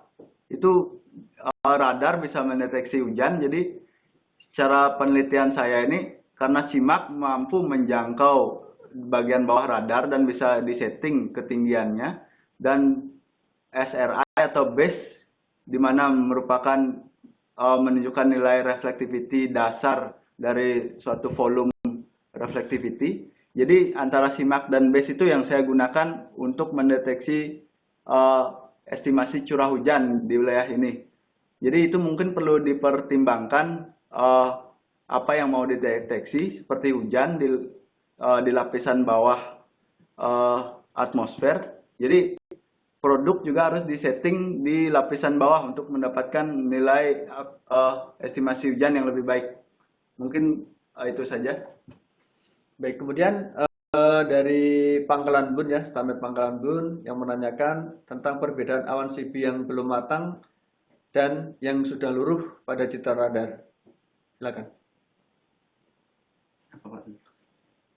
Oke, terkait dengan pertanyaan dari Pangkalan Bun, mungkin saya langsung ke aplikasi atau produk yang ada di radar Gematronic. Jadi kita bisa gunakan produk MAX untuk melihat fase dari awan CB. Biasanya fase pertumbuhan itu akan ditandai dengan pertambahan luas, kemudian pertambahan intensitasnya. Jadi intensitasnya akan semakin tinggi, luasannya semakin melebar, dan kemudian kalau kita lihat topnya, itu akan terjadi pertambahan ketinggian. Jadi dia akan melebar ke samping dan tumbuh ke atas. Itu untuk fase tumbuhnya atau menjelang matang. Sedangkan pada saat luruh, sebaliknya, dia akan mengalami perluasan dalam kondisi tertentu, tapi intensitasnya dia akan semakin mengecil. Begitu juga dengan luasan core-nya atau inti sel CB-nya. Mungkin itu yang bisa diamati. Kalau menggunakan produk Max, kita langsung bisa mendapatkan profil vertikalnya. Jadi kita tahu kondisi top-nya, ketinggiannya berapa kilometer, kemudian apakah dia mengalami pertumbuhan signifikan atau menurun secara cepat. Mungkin dari situ untuk mengamati fase dari awan CB. Baik, terima kasih. Kemudian pertanyaan selanjutnya dari Slamet Pekanbaru ya, yang menanyakan tentang berapa lama minimal data yang dibutuhkan untuk penelitian BBE. Terkait dengan BBE, karena sebenarnya penelitian BBE ini terkait langsung dengan ketinggian dari freezing level atau level 0 derajatnya. Kita tahu bahwa karakteristik freezing level itu berubah setiap bulannya. Jadi semakin panjang data yang digunakan akan semakin baik. Tapi terkait dengan penelitian BBE, terutama karakteristik BBE untuk mengimplementasikan koreksi dari black band echo, yang pertama adalah ketinggian atau ketebalan dari lapisan freezing layer-nya. Mulai dari berapa? Biasanya kita gunakan produk VCAT untuk melihat mulai dari berapa karakteristik black band echo terlihat di setiap lokasi. Karena setiap lokasi berbeda-beda nantinya. Kemudian kedua, range. Penampakan dari black band echo yang berpola melingkar, utamanya, itu sampai range berapa kilometer. Karena default dari koreksinya sampai 100 kilometer. Begitu juga dengan azimutalnya yang kita lihat. Jadi, sambil berjalan kita bisa gunakan data 1 bulan atau 2 bulan. Tapi terkait perubahan nanti kita bisa lakukan secara sambil berjalan untuk memperbaiki akurasi dari koreksi black band echo. Mungkin itu. Baik, terima kasih Pak Eko tadi atas penjelasannya. Kemudian pertanyaan selanjutnya dari Slamet Bima ya, yang menanyakan strategi khusus apa ya dalam menganalisa citra radar yang terhalang oleh suatu obstacle tetap seperti halnya bukit atau gunung.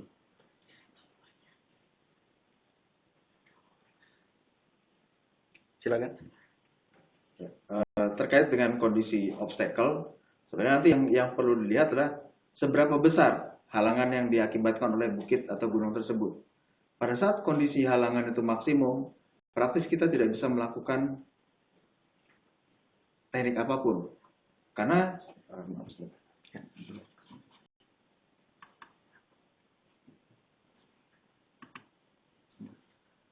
pada saat kondisi obstacle yang maksimum atau halangan sifatnya maksimum, kita sama sekali tidak bisa mendapatkan data apapun di belakang seperti ini. Untuk kasus ground clutter seperti ini, pada saat kondisi area yang mengalami partial beam blocking, kita bisa melakukan koreksi oromap atau clutter map filter. Tapi area yang terhalang bukit di bagian belakang atau shadow area seperti ini di sel D, kita tidak bisa mendapatkan data apapun dari radar. Kalaupun nanti tergantung dengan jarak. Pada saat jarak clutter ini semakin dekat dengan radar, maka halangan yang dialami radar akan semakin besar. Pada saat kondisi radar, nantinya dari BIMA bisa melakukan analisis terkait efektivitas pengamatan radarnya di area yang terblok menggunakan produk MPPI, multiple PPI, kemudian lihat per elevasi untuk area yang terhalang. Sehingga kita bisa menentukan apakah area yang terhalang di sini kita masih bisa cukup percaya untuk menggunakan data radar hasil pengamatan elevasi di atasnya. Karena semakin tinggi elevasi yang mengamati area ini, maka ketinggian objek yang teramati dari permukaan juga akan semakin tinggi. Sehingga akurasinya akan jauh dibandingkan kondisi sebenarnya. Jadi lihat kondisi blockingnya semakin jauh, kita masih memungkinkan, tapi pada saat blockingnya sangat dekat dengan pusat radar, praktis kita tidak akan mendapatkan data dari elevasi terendah pada saat pengamatan radar.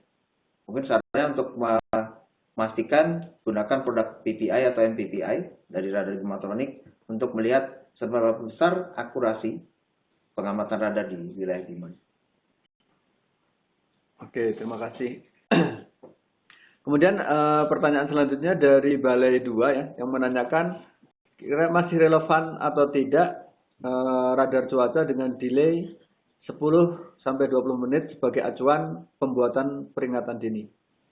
Silakan. Terkait dengan delay 10 menit atau 20 menit, sebenarnya bukan delay, karena memang radar melakukan scanning per 10 menitan. Tapi dengan implementasi conditional scheduler, menerapkan VCP 11, kita dapat update data per 5 menit. Jadi radar sifatnya dinamis, dia bisa pada saat kondisi cuaca ekstrim, radar bisa kita set untuk melakukan perubahan scanning secara otomatis dari VCP 21 per 10 menit ke VCP 11 per 5 menit. Dan memang kembali tergantung dari kualitas sistem radarnya. Tapi perubahan metode scanning ini sudah berdasarkan standar operasional yang ada dari WMO. Jadi untuk kondisi cuaca ekstrim kita gunakan VCP 11. Tidak lagi VCP 21 dengan interval per 5 menit. Mungkin itu. Oke. Terima kasih Pak Eko. Kemudian kita lanjut ke pertanyaan dari Stamet Mas Samba ya. Pertanyaan untuk Pak Eko juga.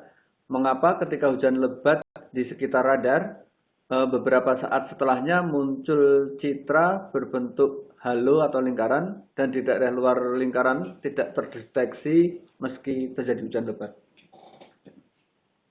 Oke, ini terkait dengan pertanyaan Mas Samba. Ini kaitannya dengan area yang disebut dengan cone of silence di radar. Jadi di radar ada dua area yang tidak teramati secara maksimum, yaitu area cone of silence dan blind zone. Blind zone ini area yang tidak teramati karena metode scanning radar yang menggunakan pulse. Jadi fase mendengar dan transmit secara bergantian, biasanya range-nya antara 0 sampai 5 km bergantung dengan pulse yang digunakan. Biasanya area ini bisa diatasi dengan melakukan interpolasi. Tapi pada saat hujan lebat di pusat radar, radar tidak bisa mengamati secara maksimum, atau hujan lebat yang kemudian masuk ke area radar, radar tidak akan mengamati secara maksimum karena memang area tersebut masuk dalam zona cone of silence atau contong keheningan, di mana seperti Mas Samba, dia menggunakan metode scanning elevasi maksimum 19,5 derajat, sehingga area tepat di pusat radar tidak teramati secara maksimum. Biasanya untuk mengatasi ini, kita gunakan atau kita rubah elevasi maksimumnya, tidak 19,5, tapi lebih tinggi lagi sampai 45 derajat misalkan. Oke. Terima kasih tadi atas penjelasannya. Kemudian kita beralih ke pertanyaan dari UPT yang lain ya. Tadi saya kira Binaka juga udah ada beberapa pertanyaan. Terus Murah Rai juga. Kemudian yang belum, kita berlanjut ke Samet Juanda. Pertanyaan untuk Pak Kadek ya. Kenapa Pak Kadek menggunakan citra BIS dan CIMAX dalam menentukan keakurasian ZR? Apakah itu yang baik di Jakarta? Baik, terima kasih untuk Samet Juanda atas pertanyaannya. Jadi pada dasarnya kenapa saya menggunakan BIS dan CIMAX untuk menentukan estimasi hujan di wilayah Jakarta? Pertama itu karena penelitian sebelumnya di daerah Palangkaraya kalau tidak salah dan daerah Palembang, mereka di sana menggunakan CIMAX dan BIS yang sebagai terbaik. Meskipun ada beberapa produk lain yang mereka gunakan, tapi tidak menunjukkan kondisi yang maksimal. Tetapi melihat sifat hujan yang biasanya terjadi di lapisan bawah awan hingga hujan turun ke permukaan bumi, itu bisa kita ketahui jika produk yang kita pakai itu merepresentasikan kondisi bawah awan, lapisan bawah awan hingga permukaan. Oleh karena itu, karena SIMAK yang mampu merepresentasikan kondisi bawah awan hingga permukaan dengan pengaturan setting level bawah dan atas, level atasnya. Jadi saya pakai SIMAK pilihan pertama untuk menentukan estimasi hujan. Kemudian kenapa base? Jadi base itu karena prinsip base itu merupakan pendeteksian reflektivitas di lapisan bawah awan yang biasanya merupakan menunjukkan kondisi tinggi dasar awan, tapi karena di sini saya gunakan itu adalah untuk mendeteksi rain rate, jadi saya fokuskan base untuk mendeteksi rain rate. Jadi dia akan mampu mendeteksi hujan di tinggi dasar awan hingga ke bawah. Mungkin itu yang saya sampaikan. Terima kasih. Baik, terima kasih Mas Kadek. Kemudian pertanyaan selanjutnya dari Staklim Melati ya, Sleman, Jogja. Untuk pemilihan produk Max, ingin tahu apa dasar pemilihan produk Max tersebut dan mohon dijelaskan mengenai penentuan base dan puncak produknya. Soalnya dalam produk tersebut dapat dilakukan pemilihan ketinggian pada base dan puncak. Terima kasih. Terima kasih kepada Staklim Melati. Pada dasarnya produk SIMAK yang saya pakai itu menggunakan ketinggian dasar 0,2 km dan ketinggian puncak 4 km. Ketinggian 0,2 untuk dasarnya itu untuk menghindari adanya clutter, ground clutter. Itu agar tidak dideteksi di produk yang saya pakai. Kemudian kenapa pakai tinggi puncak 4 km? Itu didasarkan pada untuk menghindari adanya bright band echo. Biasanya di daerah Jakarta berdasarkan hasil pengamatan radio sonde itu, freezing level itu biasanya berada pada ketinggian di atas 4 kilo. Jadi saya batasi maksimal 4 km untuk ketinggian lapisan atas untuk menghindari bright band echo. Tapi ternyata meskipun saya sudah batasi, tapi masih terjadi bright band echo di lapisan di bawah 4 kilo karena lapisan bright band itu bisa setebal 0,6 kilo yang saya dapatkan dalam penelitian ini. Mungkin itu saja. Baik, terima kasih. Kita beralih ke pertanyaan berikutnya ya. Untuk saya kira untuk PT yang lain yang belum terjawab. Kemudian ke Balai 3 ya, jadi belum ada. Kemudian Balai 3 menanyakan tentang bisa tidak hasil ini untuk hasil diskusi ya. Untuk Samet Palu ya, apakah radar dual polar memiliki kemampuan untuk mengenali melting layer dengan baik sehingga mengurangi BBE? Itu saja Pak. Terkait pertanyaan Samet Palu, jadi Palu ini kebetulan menggunakan dual polarisasi. Kalau untuk radar dual polarisasi, bright band echo biasanya dikenali di produk klasifikasi itu sebagai wet snow. Jadi untuk melihat melting layer, dia bisa langsung dikoreksi ya, di dual polar. Karena kelebihan dari dual polar justru akurasi dari intensitasnya lebih baik dibandingkan radar single polar. Satu yang paling krusial pada saat kita menggunakan rain rate adalah diameter. Jadi kalau disebutkan bahwa droplet size distribusi terkait dengan diameter, sebenarnya nantinya ada juga bentuk yang berpengaruh. Dan dual polarisasi, dia mampu mengenali ukuran dan bentuk dari droplet secara maksimal. Sehingga akurasi yang dihasilkan di pengamatan radar dual polar akan lebih baik. Baik, terima kasih. Kemudian tadi ya, yang untuk Balai 3. Jadi untuk materi Bapak Ibu bisa mendownload nanti di LMS Pusdiklat, baik materi PowerPoint-nya maupun rekaman videonya Pak. Dari hasil OGD kita, nanti rekam videonya termasuk tanya jawabnya juga di situ. Rekamannya kita upload di LMS Pusdiklat dan Bapak Ibu bisa mendownloadnya. Terima kasih. Kemudian Pertanyaan berikutnya, saya kira udah ini ya, masih kita kembali ke Stamet Binaka tadi, karena udah nggak ada pertanyaan yang lain. Ini ya, ini tadi. Nah, untuk Stamet Binaka ya, kita coba jawab ya. Apakah nilai DBZ sudah bisa menentukan nilai intensitas hujan? Kira-kira seperti itu.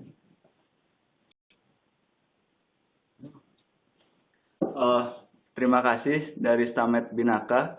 Jadi nilai DBZ itu bisa kita konversi untuk menentukan nilai intensitas hujan. Tetapi karena berdasarkan berbagai faktor, yaitu seperti topografi, kondisi iklim, dan tipe awan hujan, itu yang akan menentukan distribusi ukuran tetes setiap awan berbeda-beda setiap daerah.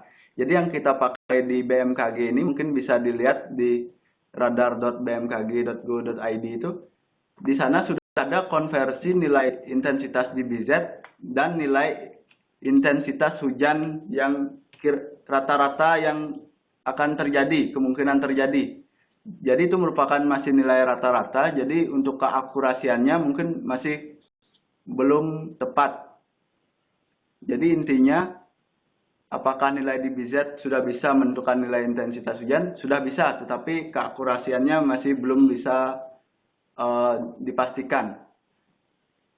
Mungkin menambahkan, jadi sebenarnya pada saat kita mendapatkan nilai intensitas, nilai DBZ kemudian dikaitkan dengan intensitas hujan ringan, sedang, lebat, dan ekstrim, di setiap site sebaiknya melakukan verifikasi sendiri untuk menentukan batas intensitas hujan ringan di Binaka itu dari beberapa kasus dibandingkan dengan data permukaan. Untuk hujan ringan dimulai dari sekian DBZ hingga sekian DBZ. Karena seperti yang di materi saya sampaikan tadi, untuk hujan satifon dan konvektif dengan nilai DBZ yang sama, rendemennya bisa berbeda.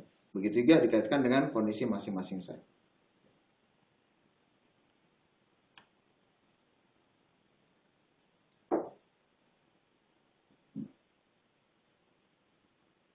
Baik, kita lanjut ke pertanyaan berikutnya untuk Stamet Binaka tadi ya, masih ada pertanyaan. Menanyakan tentang apakah keakuratan produk SRI baik untuk topografi yang berbukit. Untuk produk SRI, sebenarnya kita bisa lihat ke algoritma produk SRI sendiri, di mana algoritma produk SRI ini menggunakan dua algoritma. Yang pertama SRI dan pseudo SRI. Terkait dengan kondisi topografi, kita bisa gunakan algoritma pseudo SRI pada saat kita create data atau create produk SRI-nya. Mungkin itu yang bisa saya sampaikan. Baik, terima kasih Pak. Ini dari Mas Samba ya, mungkin masih menanyakan berkaitan dengan pertanyaan yang Pak Eko sebelumnya, yang hujan lebat di sekitar radar yang muncul halo tadi, Citra. Kemudian di Mas Samba menanyakan justru yang terjadi sebaliknya Pak, di daerah luar yang tidak teramati. Kemudian masih sambungannya juga, tapi kalau hujan ringan tidak masalah Pak, atau hujannya jauh dari radar. Mungkin untuk yang Mas Samba, bisa saya minta contoh kasusnya terkait dengan gambar dan raw datanya. Sepertinya harus lebih detail untuk analisa menentukan apa faktor yang menyebabkan anomali ini. Tapi kalau kita bahas di sini, satu, saya harus memastikan dulu seperti apa gangguan yang dialami, kemudian saya analisa produk dan datanya, baru nanti kita bisa lebih detail menentukan faktor apa penyebab. Mungkin itu untuk yang Mas Samba. Baik Pak, nanti bisa dilanjutkan via ya. Baik Bapak Ibu, apakah masih ada pertanyaan? Barangkali saya kira dari semua pertanyaan yang sudah disampaikan di forum chat sudah terjawab ya. Barangkali kita masih ada waktu berapa? 10 menit ya? 5 menit. Ya, kita buka untuk 5 menit lagi, barangkali masih ada pertanyaan. Kami tunggu pertanyaannya. Oh ya, dari Staklim Melati, Jogja. Apakah dalam penelitian Pak Kadek dilakukan persamaan waktu antara ARG dan radar? Terima kasih dari Staklim Melati. Jadi sebenarnya semakin bagus untuk verifikasi hujan radar itu jika waktu dan ARG-nya atau AWS-nya semakin dekat. Jadi yang saya gunakan ini kan data AWS ARG dengan resolusi waktu 10 menit. Dan radar pun menghasilkan resolusi waktu 10 menit. Jadi saya bisa dengan mudah menyamakan persamaan waktu antara radar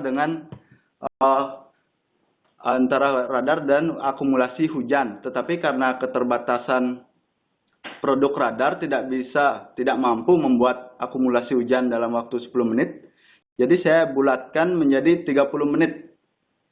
Jadi saya bulatkan 30 menit antara hujan di radar.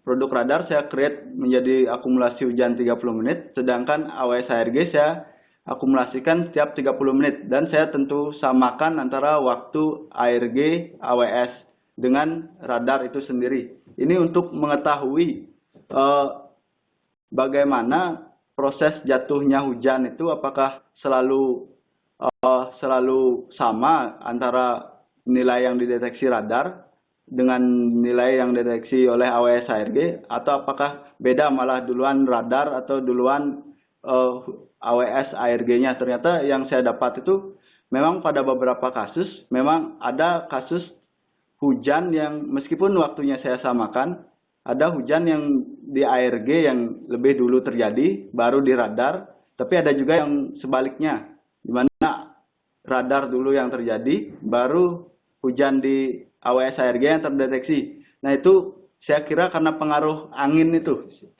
ya, dan juga karena pengaruh revisit time yang dimana radar mendeteksi hanya setiap 10 menit dan dalam waktu 10 menit itu sudah terjadi perubahan yang signifikan dalam kondisi awan itu sendiri.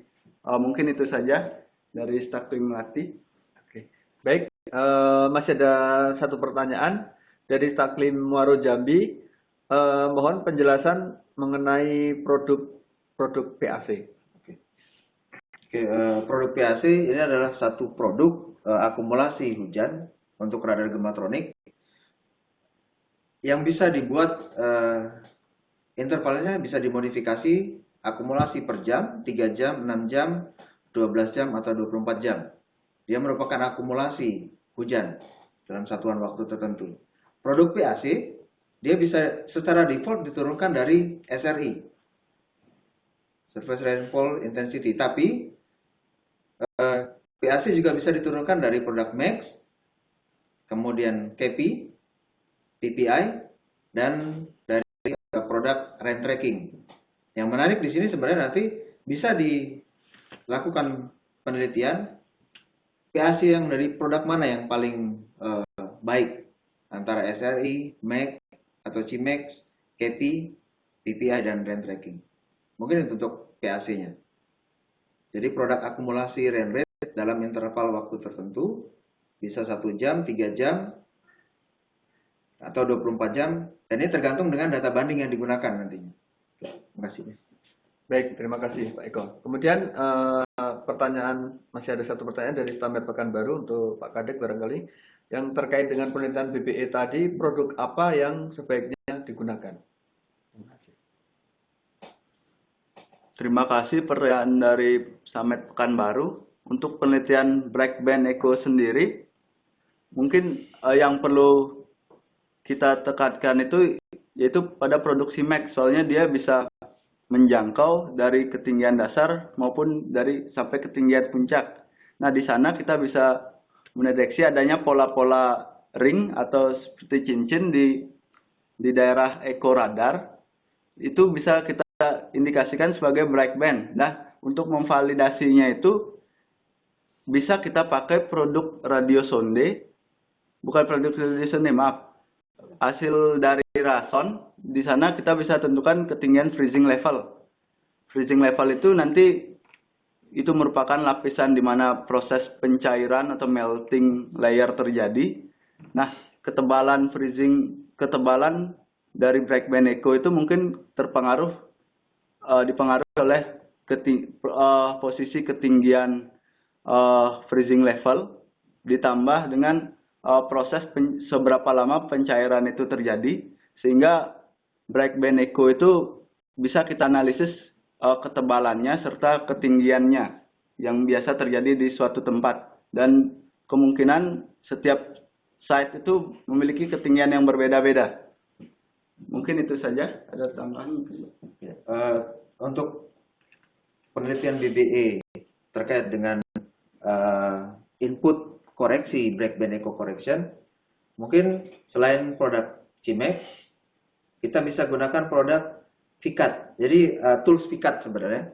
Jadi tools VCAT untuk mengidentifikasi karakteristik freezing layer yang ada di Pekanbaru, untuk tahu ketebalannya berapa, kemudian deviasi intensitasnya berapa dari intensitas di sekeliling Breakband Eco, akan lebih efektif jika menggunakan produk atau tools cross section atau VCAT. Mungkin itu Pak tambahan. Baik, terima kasih Bapak Ibu sekalian. Berhubung waktu OGD sudah cukup ya, kita sudah mengikuti seluruh rangkaian acara OGD kita pagi ini selama kurang lebih 2 jam. Tadi kita sudah banyak mendengar paparan dari kedua narasumber kita tentang radar, dari mulai konsepnya, kemudian aplikasinya, manfaat maupun teknik-teknik analisisnya. Kemudian juga kita banyak mendapatkan penjelasan tentang penelitian yang terkait dengan radar hubungan ZR di wilayah Jakarta dan sekitarnya. Kami sampaikan terima kasih banyak Pak untuk Pak Eko dan Mas Kadek atas kesempatannya yang telah memberikan paparan yang sangat berharga, yang bermanfaat untuk teman-teman kita di daerah. Semoga hasil dari OGD ini bisa semakin menambah wawasan teman-teman di OPT. Kemudian sebelum saya akhiri acara ini, saya mengingatkan kepada Bapak Ibu, ya, mengingatkan kembali untuk Bapak Ibu, materi ini setelah sesi selesai nanti bisa di-download di LMS Pusdiklat, baik materi PowerPoint-nya maupun hasil rekamannya. Kemudian Bapak Ibu yang menginginkan sertifikat OGD ini, silakan Bapak Ibu mengirimkan resume dengan template yang sudah kami sediakan di LMS, dikirim dan diupload di LMS Pusdiklat, ditunggu sampai 2 minggu ke depan dari sekarang. Jadi terakhir 2 minggu batas waktunya. Kemudian untuk informasi tentang OGD selanjutnya ya, insya Allah akan kami laksanakan bulan Maret dengan bidang geofisika, temanya tentang lightning dan aplikasinya. Mungkin kurang lebih itu saja yang bisa kami sampaikan. Saya selaku moderator mohon maaf apabila dalam membawakan acara ini banyak banyak ada kesalahan.